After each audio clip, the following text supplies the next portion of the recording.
এই যে নিউজগুলো আপনারা করেন সেখানে এখানে একটা দুঃখজনক ঘটনা ঘটলাম, যেটা দেখে গেলাম নাগেরপাড়াতে হলো, এবং নয়ন দাস এখানে আহত আছে, আমি তাকে এখন দেখে গেলাম।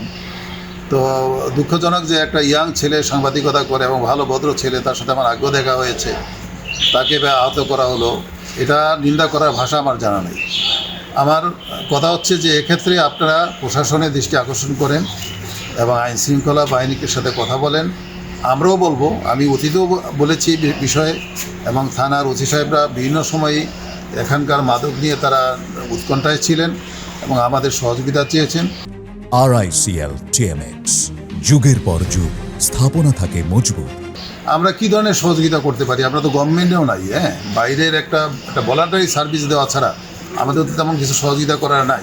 আর আমরা তাদেরকে বলেছি যে আমাদের কোনো লোক কিন্তু মাদকের সাথে জড়িত না, এটা তো পরিষ্কার তাদের সামনে। সুতরাং আমরা চাই যে সমাজটা মাদক মুক্ত হোক। আপনারা প্রশাসনের সাথে যোগাযোগ রাখুন।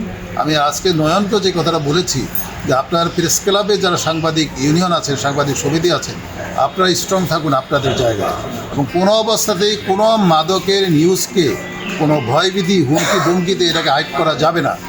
পরিষ্কার আপনারা সারা দেশটা পারবেন না, অন্তত শরীয়তপুরে যেখানে যেখানে এই সমস্যা আছে এটা তুলে ধরার চেষ্টা করুন।